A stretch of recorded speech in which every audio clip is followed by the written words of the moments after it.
life, we're going to encounter all kinds of people. Some of these people, we end up calling them friends. But every person is not a friend. Some of these friends are only for certain occasions. And in this particular TikTok, we're going to focus on the manipulative friend, the friend that doesn't want anything out of life other than what they're doing right now, which is nothing.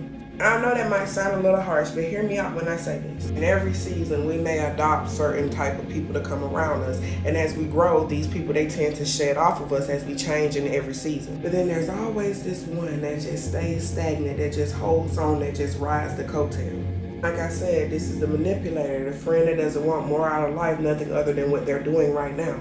And you have to be very careful of that type of friend. Because this friend is not around for the dark days. They can't help you up out of the mud. They only want you to call them once you've fixed yourself up and you've dusted yourself off and you're ready to get in those streets. You're ready to go party. And this type of friend is also a master manipulator. They'll have you feeling bad for not wanting to help them.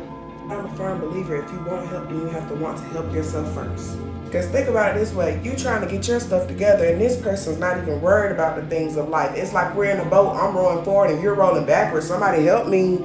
And if you have a kind heart, then you're going to want to help everybody that you come across, especially someone that is your friend, right?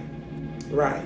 But sometimes these friends may not always have your best interest, and without you knowing and without them knowing, they're slowly dragging you down into a world that they're in. You set all these goals, you're going to crush these goals, and then this friend calls and like, hey, let's go do this, and let's go do this, and then you drop everything and you start to go do what that friend is doing. And that's what I call a smooth blocker. Because sometimes you just want to get out of the house to catch a breather, to, see a different scenery, to try to escape your depression.